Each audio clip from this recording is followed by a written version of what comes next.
my name is Shivam Jaiswal, and I'm the founder of Chaiwagon. Chaiwagon is a traditional looking cart. You might have seen on the streets of Vancouver. We sell authentic Indian chai, and the name of the show is Chaiwagon Pe Charcha. Basically, like in English translation, it means discussion or dialogue at Chaiwagon. We'll have like different guests with different backgrounds, different expertise, and hopefully like how I have got benefited from their advice. Hopefully like viewers, listeners, they can enjoy the conversation too. Today for the very first episode, I wanted to tell the story behind Chaiwagon, like how it was started, what's the journey been. I have like a very special guest. He has been throughout the journey. His name is Gilad. He's the co-founder of Groundswell. In my terms, like it is a practical business school. It gives you the platform, to sell your product or services to the customers. But I would like to introduce him and then maybe get his opinion, how Groundswell was started and what does he do. Hi, Gilad. Hey, Shivam. I'm great. Thank you. Thank you for having me. Yeah, thank you so much we finally made it work. So yeah, like what's the story, Groundswell? How did it start? Yeah, first really, it's a beautiful day here in Vancouver, and I really happy to be here and happy to have this amazing drink. Hopefully it's adding the experience. Oh, it's game changer. What are you talking about? So yeah, basically I'm serial social entrepreneur. My background is from Tel Aviv, Israel.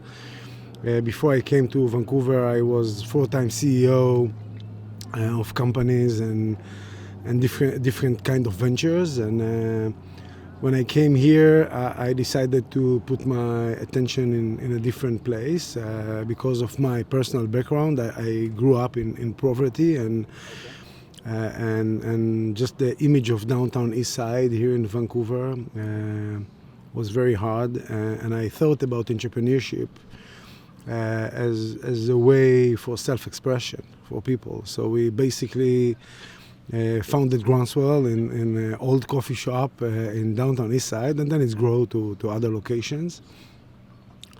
And what we tried to do, or our assumption was that if we help people from all walks of life to figure what they want to do, what their own story is, and how they can leverage their own stories and strengths to do something that they can create business. And through this business, they can self-express themselves, add value to others, add value to the world, and have some value exchange. I always saw entrepreneurship as the best learning because you have no one to hide behind. You don't have the boss, the corporate. You cannot complain. It's all about you. It's the sum up of your decisions that you need to make in a very practical manner. So yeah, we started Groundswell, and it was obviously hard. The gap between ideas and assumption to reality is always hard, but this is the part that I like. How would you sum up, like if I'm saying it's a practical business school, like would it be a good description? And by like being practical business school, what I mean is like when I got introduced to Groundswell, I was told that if you have a product, we'll give you the expertise. And you had like so much, like really good people, with good backgrounds, and they came for workshops and all that. So that process, I think, is like the biggest, Yeah, I think the team today, I'm not executive, my executive role there ended a year ago, but the team today call it Alternative Business School, and actually this is how we start, and then we change brand, and actually I agree with this term.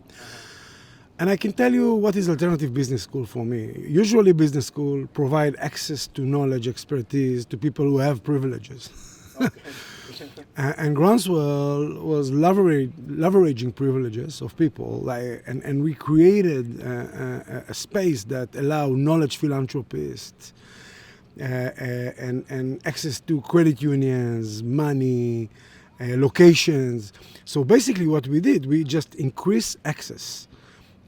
I would say dramatically, to people that don't have this access because they don't have these privileges to knowledge, to money, to resources, to locations. And I have to say that the course you participate with was, I think, one of the most innovative courses that we ever done. Yeah. Maybe I can share the audience, share with the audience the story. We Jim, that was my co-founder, and Paula, that was a co-founder as well, and me went to Granville Island, and we saw the data and we saw the story of this place. Yeah. Granville Island, by the way, is the core of Vancouver. It's surrounded by the ocean. It's a beautiful little island in the core of the city. And we're looking at the data, and it said that they have more than 10 million visitors a year, and more than 10,000 a day. So you just researched the data. Yeah, we looked at that, and then we came to know some people there, and the story of the place was very similar to Groundswell. In the 70s, it's like the government allowed this space that looked very different back there. Yeah. I think it was Trudeau's father. Okay. And basically they put some money and they say, but that's it, you're not going to get money endlessly, and create a place that, leverage entrepreneurs. Yeah. So lots of spaces there was entrepreneurs, like JJ Bean Coffee, and there's some bakeries and some artisans. They start there and they scale from there, different places. JJ Bean was started like... If I remember right, I think they started there, and some bakeries and some other stuff, good stuff started there, because they got like break on the rent and all of this, kind of stuff that government can do if they're doing right, the subsidies that help you to kick off. And what happened basically after a few decades, they're not entrepreneurs anymore. So they're sitting there in a beautiful place, paying low rent. Yeah. So we came to the governors of Granville Island, and basically leverage our privileges and pitch them. We said, listen, it's like you need to give access to the new entrepreneurs. Yeah. It's lots of immigration here. It's people, the cost of living here is crazy. Yeah. The young generation don't have access. The way that we distribute wealth in this city, in the world, Yeah. the Western world at all, and this city is like particularly, it's just not fair. So let's give them access here, and it was a heck of negotiation to get a space there. Yeah. But we got it, and they were generous, very generous with the fees, and it took a lot of time. I would say it took my sweat equity. You were persuasive, like Yeah, I did my best, and I met really great people in the other side there. But it's a process. Working with government is working with government, and in the end of the day, we create a marketplace there. Yeah. And we call it a test market. We had some of the best entrepreneurs and executives in Vancouver working with us. Yeah. One of them I know going to be here on the podcast is Patrick and Mark Dance and Ron Kohavi and other people that have like amazing. Sonia Simic used to sit with us and design this course. So it's people really rich with experience, and we call them, we used to call them knowledge philanthropists, because we said that we don't want checks. We just want you to come and spend your time with the entrepreneurs. And they help us to design the course. And the course was basically, when you go to, every time you visit online to big companies like Microsoft or others, Amazon, they always do A/B testing. They give you a version A to some people and version B to some people, and then they figure out what's working best because they have data, the AI, and we said, you know what? Let's bring people that just have product. They don't have money. They cannot get a loan from the back of $1 million from the bank to establish a chai cafe. And let's make it very accessible. Let's make the risk bearable to the bare minimum. So in basically a few $100s, they can test the product. But not just the product. Let's test the product. Let's test the messaging. Let's figure what the price is. I remember you starting the price was I think it was Ron. We really get involved with that, and Mark as well, because you have real people there. So you stand in a marketplace. Nobody knows what's happened, and you have a chai, and in day A, this amazing cup of chai can cost $4. In day B, it's going to cost $6. And what you do, you're just measuring the people who come to your wagon, see how many approach, how much engagement you had, and how much of them basically bought. And then you start to have a data.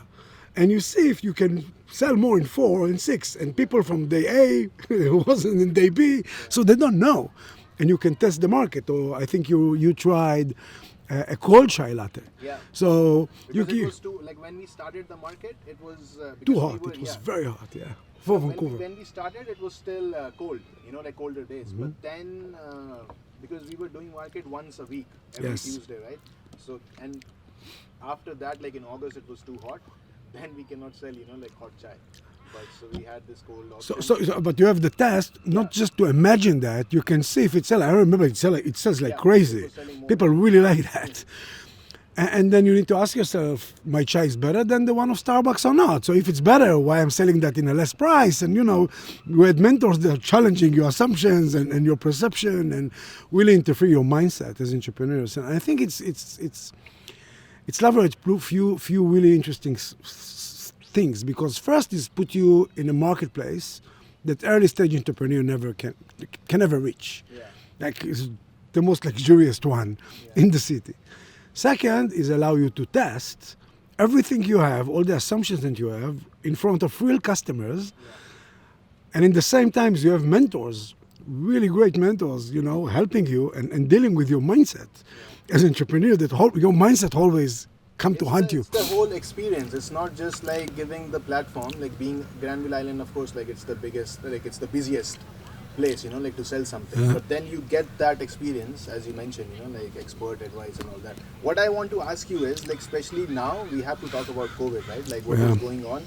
So what do you think, like that kind of setup, would it ever happen again? And because it's a very nice setup, like, like being outdoors, selling to customers, it's like customers are right there, and there are like lots of people, because pre-COVID times, it's hard to imagine too, but then people never thought about social distancing, right? So they're like standing next to each other, there are so many people. So what do you think, like, and I know like it will come to an end, but when the end comes, like of the pandemic, how it would look like?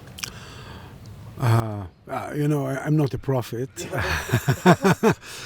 but this is what I see. I see some of us just eager go back to the way it was.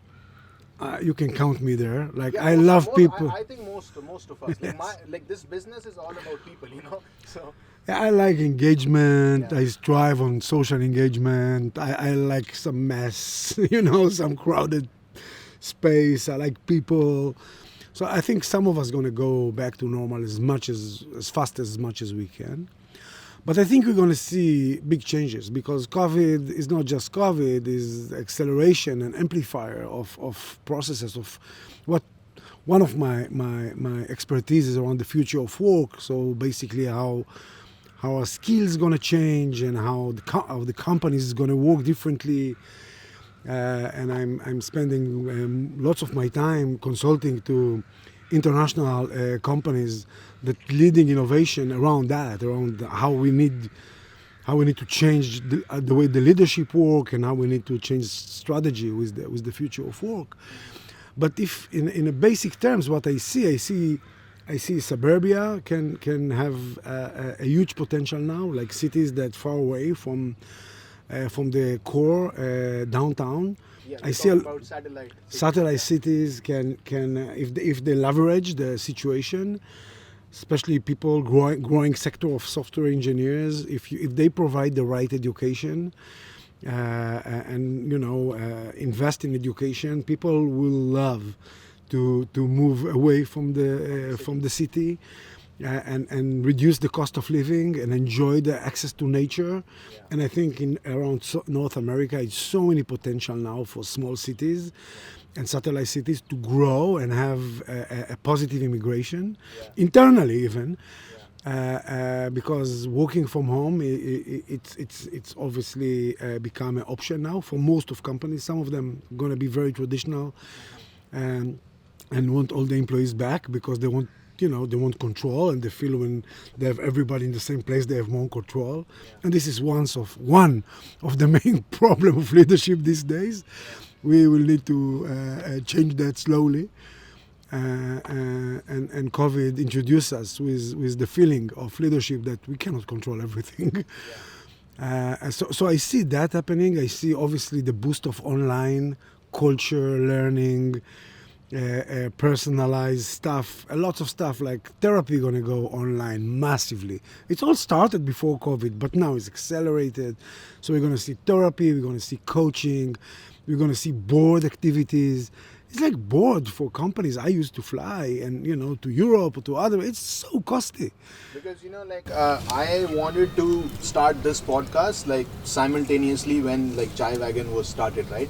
But then pandemic hit, and then the idea of this podcast is to introduce, viewers, listeners to like culture of chai, like what culture of chai in India is. And it's basically like in India, you'll see like these smaller carts everywhere throughout India, right? And then people, your buddies, your boyfriend, girlfriend, whosoever it is, you come down, and it's mostly, it's everywhere. You'll find like a chai cart, Chaiwagon. You just go there, you have a cup of chai, and then you just have conversation. And it doesn't have to make sense, but this social engagement is very, very important, I think. Totally, it's remind me what you're talking about right now is the coffee shops in Europe when they started. You can say it just was the privilege and intellectual, but actually, if you think about coffee shops that I think the chai can replace, or at least stand side by side coffee shops, it's the opposite of bars. People going to bars and they drink the mind off and they release tension, and that's it. People sitting in a coffee shops think about all these poems and writers and philosophers. The actual image of coffee shops in Europe when they're sitting outside or inside, with these nice sofas, and they're sitting there and they're exchanging ideas. This is hub of innovative, and they're getting like tasty drinks and something small to bite, and it just percolate the ideas and the exchange of ideas. So it's like little parliaments of people in different age and different walks of life sitting, not around alcohol to run away from their mind.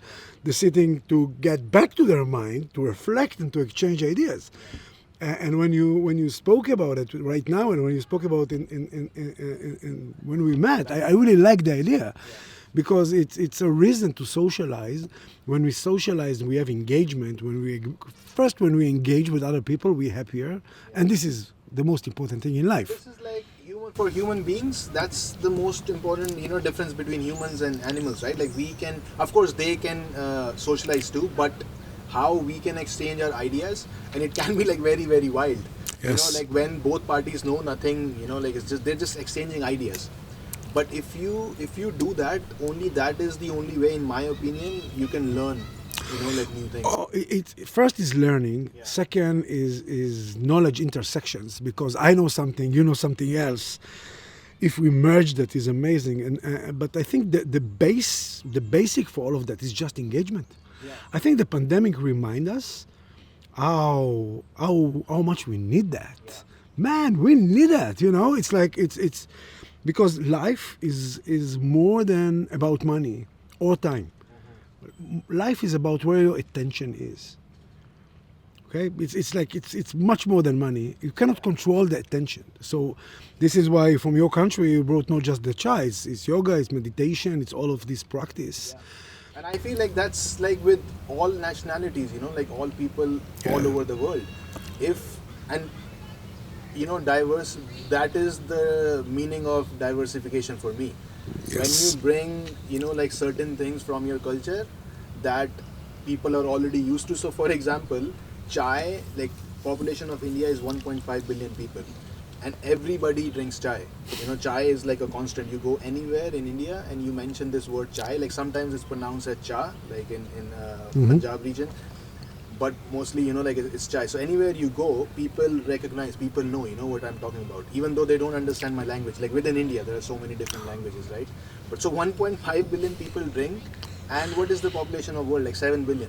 So it's like 3-4 more times, and that is my dream. Like my goal is to introduce this drink, like chai, to the whole planet.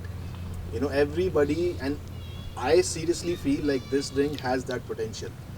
There is no, and just be authentic, to the process, and we will always be authentic.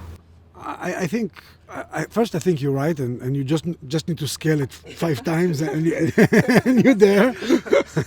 So this is a small project, and I'm sure with your energy you can do that.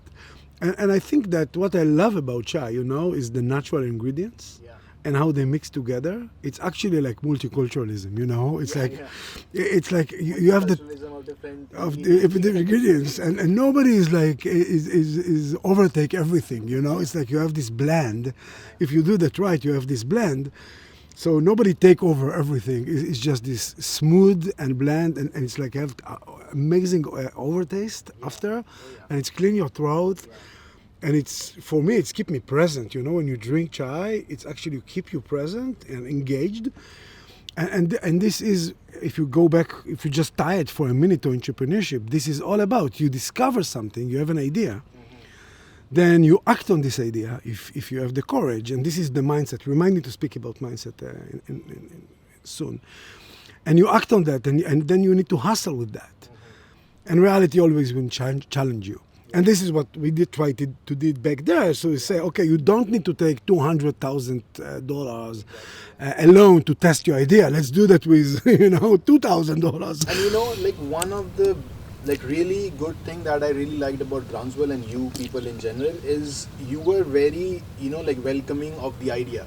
You never asked me to, if I would want to change the setup or change the thing that I'm selling or change the prices. You gave us this opportunity to just go out and do what you feel like doing and then learn from it. Exactly, because this is how people learn in their best. Yeah. I have background in education, established few school. I dealt with teacher training and principal training. So back in the days, it was a long time ago. Yeah. I'm an old man now, but and for me, the best education happen when you actually do and reflect. You do and reflect, and you have some access to knowledge and perspective. And for me, entrepreneurship and leadership have the same thing because. And I'm working with CEOs of, public and private companies around pharma, food tech, clean tech, AI.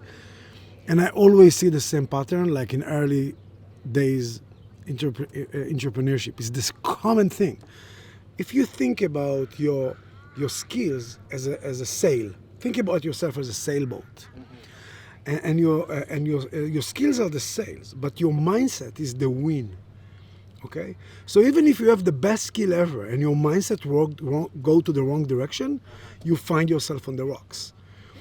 And when you start, you're standing with the wagon and nobody come, and you start to feel, nobody won that. I need to reduce the price. Why I started all of that, and you start to collect the evidence of all you did wrong, and then you withdraw and you go do something else. Instead of focusing on... And focusing on, okay, what I'm doing wrong, how I can change that, because this is how I change the win.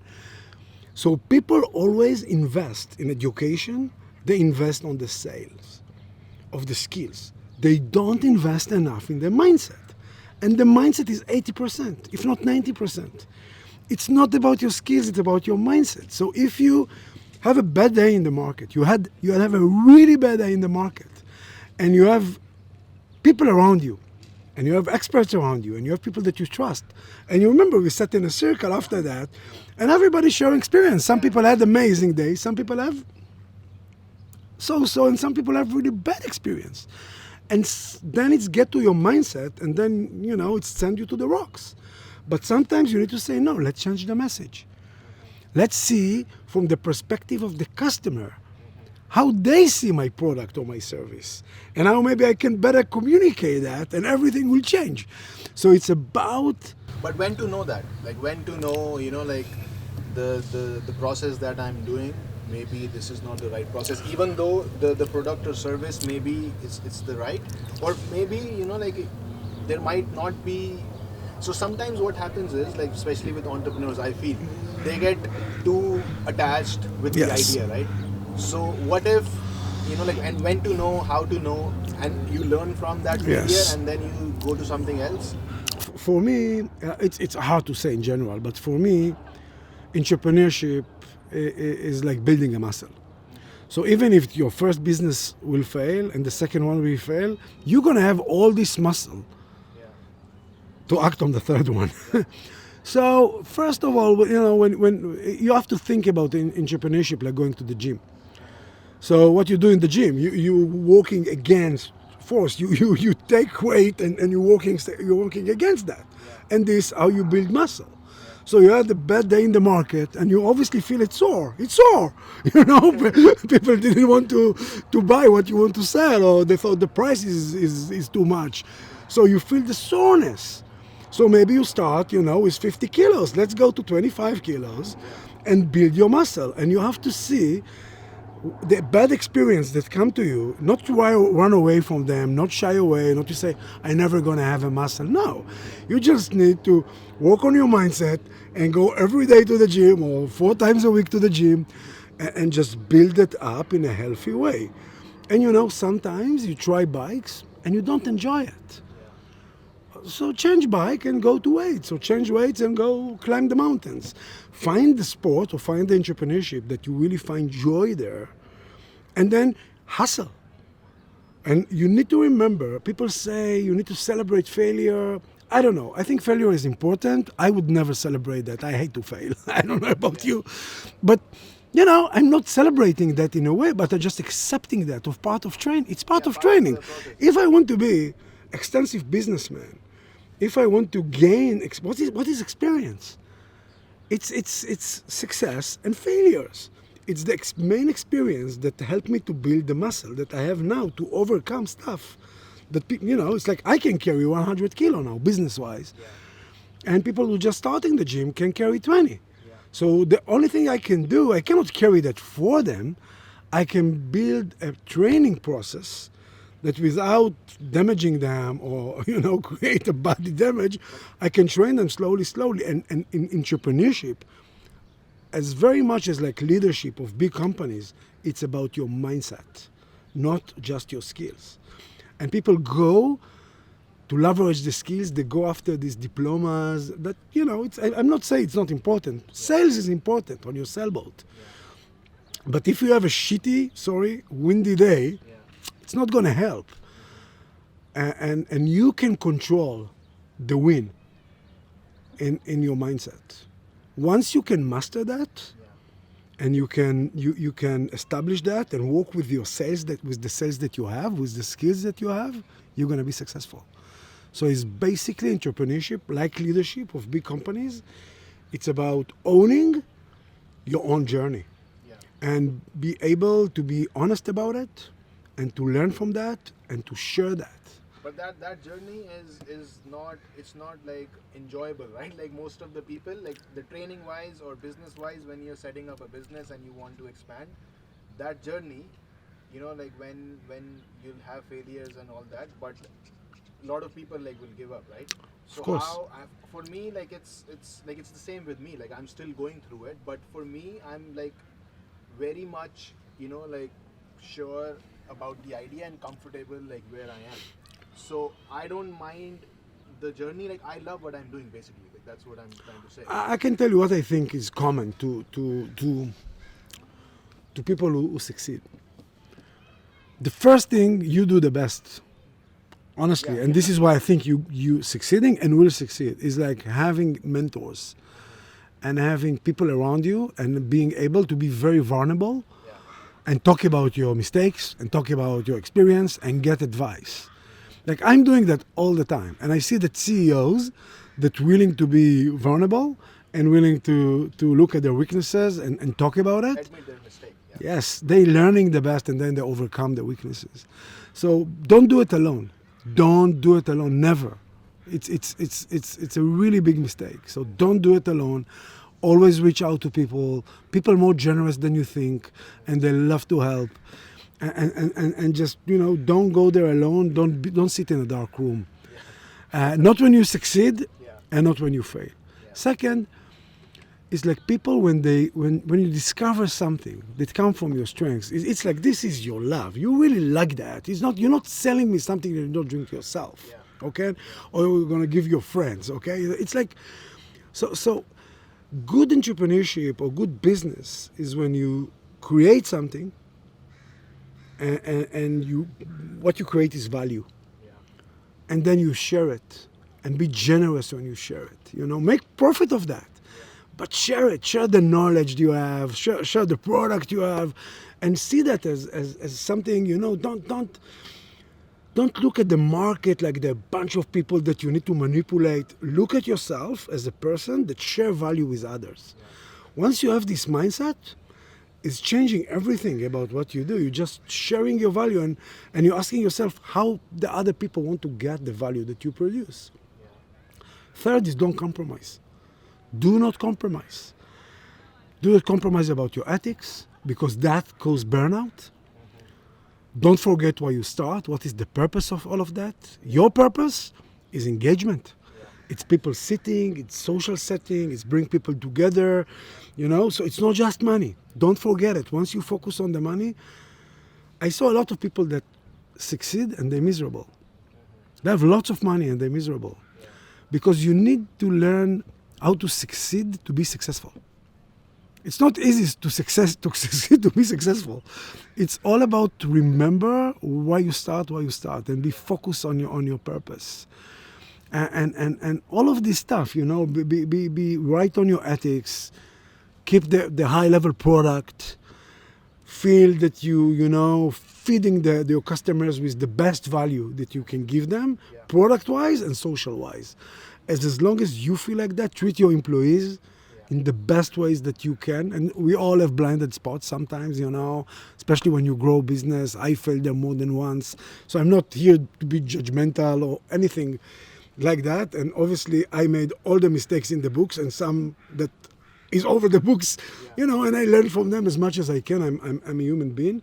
But make sure that the people who work for you happy, treat them like full human beings because they have the customer in front of them and you want them to give people joy and a smile that is authentic, is not fake. And it's the person who stand there selling to the people who are standing in the other side is a representative of your value. They're doing the main business, Yeah, of course. And this is part of the experience, If you come to a coffee shop and the people there, you see they suffering. It's like, it's make your coffee or your chai bitter, you don't want that. Like you ask yourself what I can do to help you today. So if your employees is happy and you make sure that they have part in your success and you take care of them, and what you ask them in return is in the value exchange is just, it's create this engagement with customers. So it's not just about the product, it's about why you start this.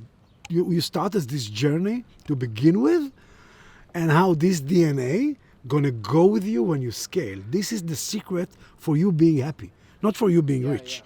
For you being happy and rich, you need to have the right business model. You need to share your value with others, and really take care of your value base and the culture of the company that you created, and take care of that. Like this, I completely agree with you.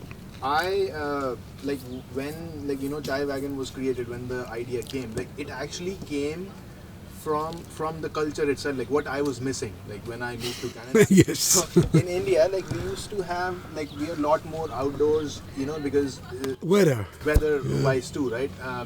And we just go out with friends. Friend is living couple of blocks away. They will come. We have a spot. And then we have chai and just we chat, and then it is just so stress reliever kind of thing, and of course they have jobs and everything too, but they come out and then they spend some time, 15-20 minutes, half an hour. It can go to 3 hours too, but that conversation, and it can be anything, it's just most of the times it's crap, so but it's just that engagement, having that face-to-face conversation, discussing every day's life, because right now, what I feel is people have an opinion and they don't want to know, or they don't even know the second side, and I feel there's always second side, second side of the Obviously. story. So, and that's the essence of Chaiwagon, and I think like it will stay like this. Yeah, and just to dig a little bit deeper there, it's like drinks, people gathering around drinks. And alcohol, that, I have nothing against if you do it once in a while with friends, it's nice. But for me, this is a way to get out of your mind. Yeah. It's basically escaping. You're handling too much stress, or you want to have fun, you want to have a relief, you drink and you escape. Yeah. I think chai, like can be like other non-alcoholic drinks. It's a drink that put you in a present mode. It's help you to be present. Yeah. And I think in these days, talking about pandemic, talking about the acceleration of screens around us, especially kids, the main challenge for human beings today, it's being present. Just to be present. It's really hard. You always put your take up so much time. Yeah. you put your energy and your focus and your attention. Listen, the attention, I told you before, it's more than money and time. Where you spend your attention, this is where you really be. This is where you be. So being present with other human being over a drink, it's become, unfortunately, a very unique experience because we always escape. We escape to news, we escape to, from being bored, we escape from stress, and the best reliever from stress is engagement with other human being when you're present. Like us right now, we look each other in the eyes, and we have this amazing feeling of two people meeting together. And it is like there is some kind of energy, right? Like it's hard to describe, but when you're sitting face to face, like looking in people's eyes, there is some kind of energy. What I want to ask you, like you reminded me of, like how technology is kind of like taking over us, and the attention span is less.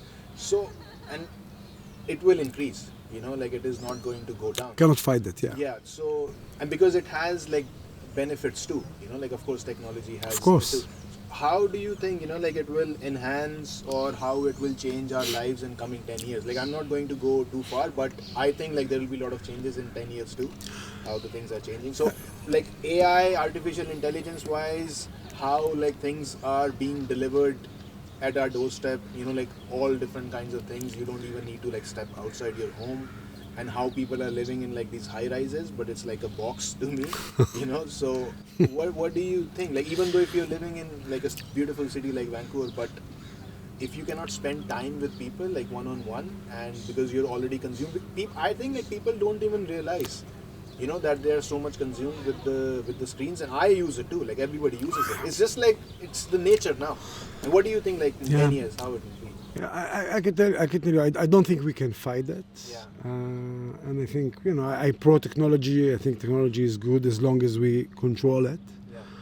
Yeah. And we're obviously losing control. Yeah.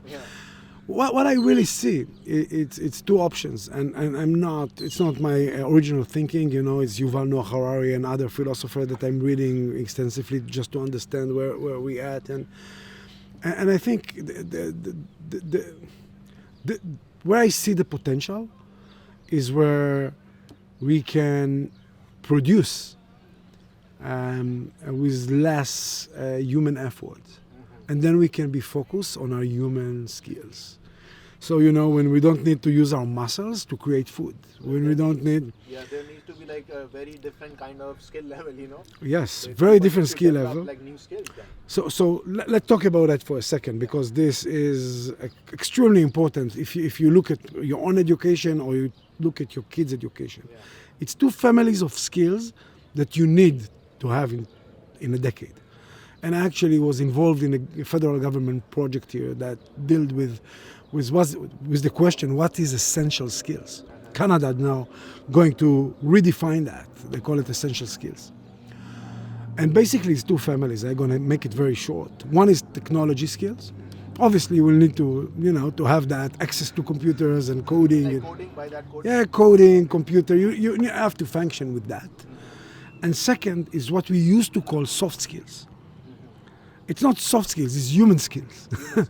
So flexibility, entrepreneurship, thinking out of the box, be aware to your emotion, entrepreneurship, all of these human skills that we You know, in English you say hard skills and soft skills. I think it's the opposite, because they will become the most important skills. The way that you can engage, persuade, lead,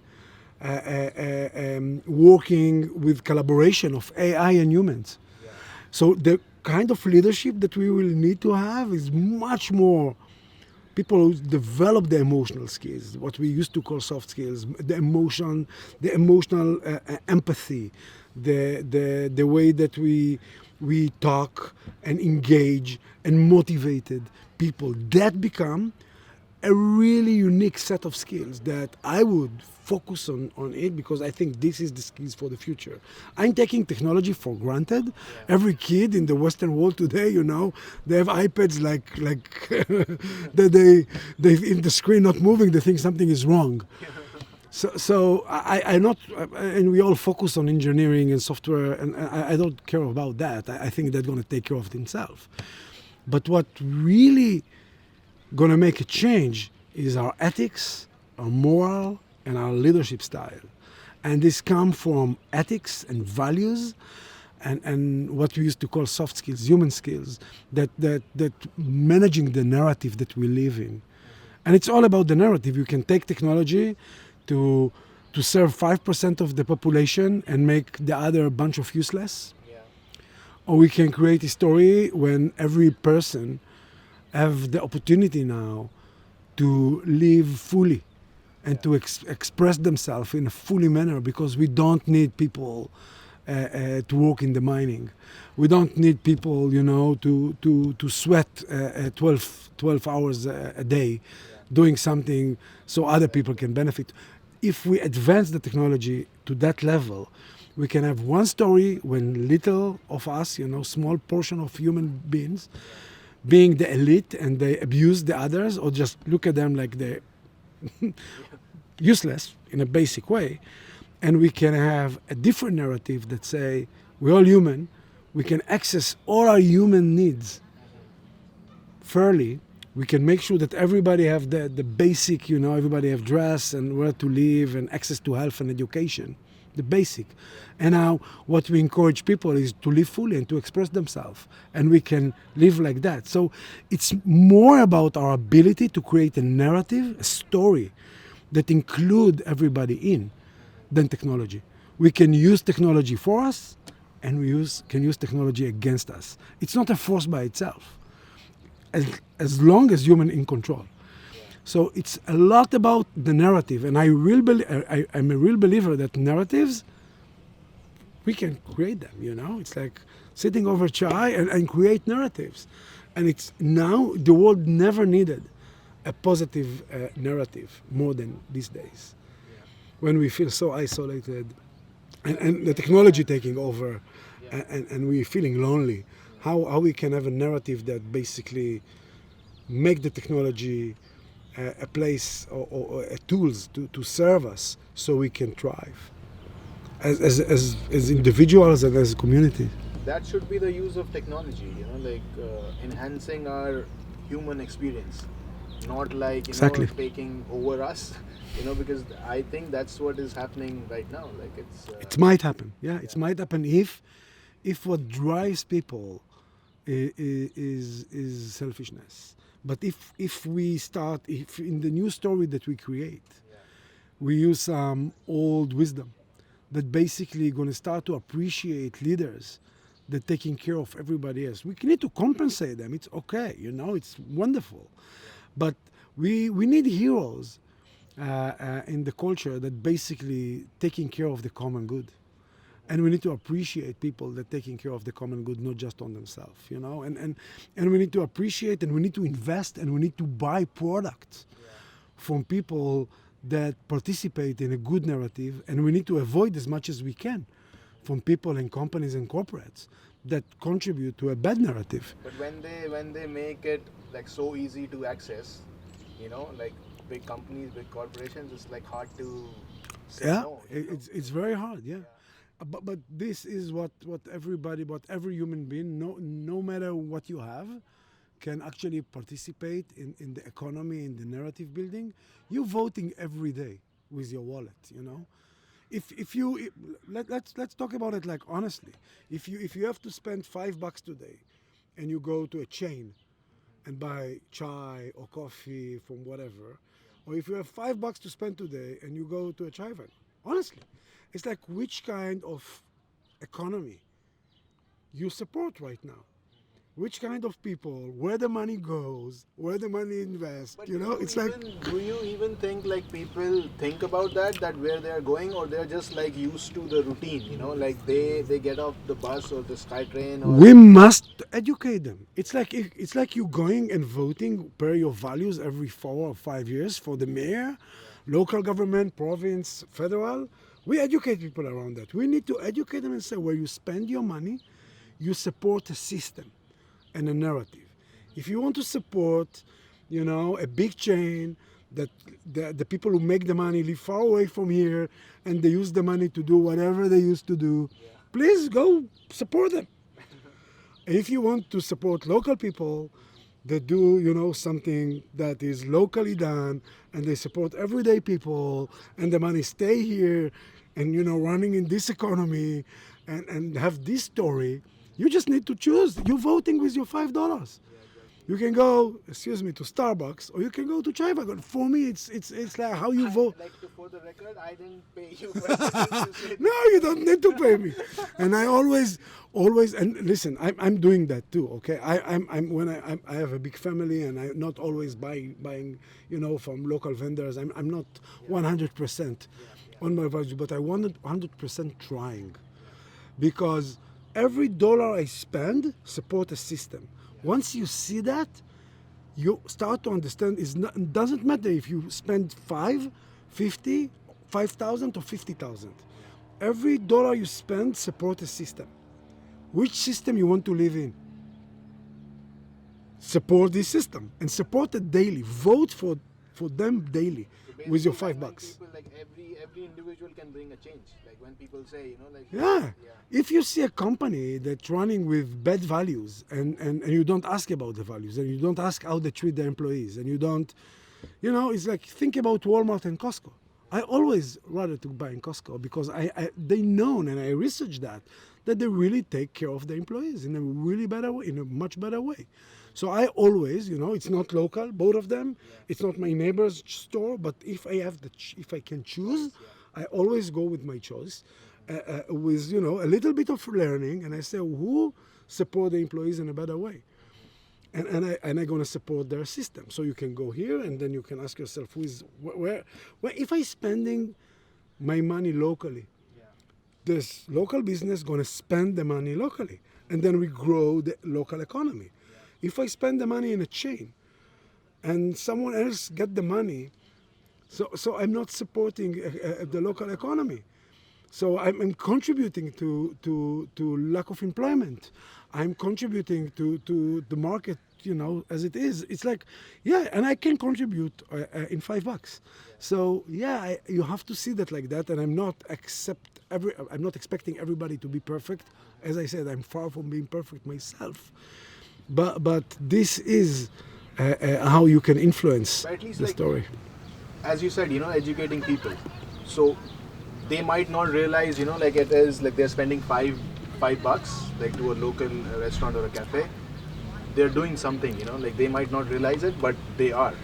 So totally, everybody.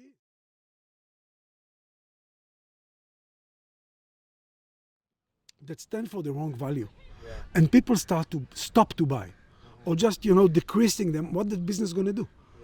They're going to start to ask themselves why people are buying less. And then they're going to discover that people don't like this kind of values, or how they treat their employees, or the plastic that they do. So what they're going to do? They're going to change. They're going to follow the customers. So, and these days is very interesting around impact, because you have investors start to think about impact. And they want to see that they're contributing, investing money. They obviously want return on their money, but they want to contribute to a positive impact. So you have the investors, you have your employees, and you have your customers. And as much as this awareness is going to grow from this triangle, investors, your own employees that need to be your evangelist, and your customers, as much as this triangle going to increase the demand for positive impact, for high values, for high ethics, if you're not stand there, the market gonna give you a single. They're gonna reduce the amount of investment you get, customers you get.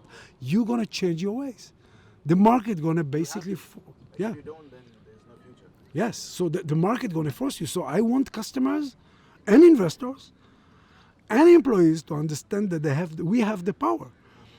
It's like voting every day. Think about it. It's powerful. You can. Very powerful, yeah. Yeah, so nobody is weak in this game. If you're an investor, think about the impact that you make with your investment, not just the return of the return. It's enough businesses today that can offer you return on the investment and massive impact, positive impact in the world.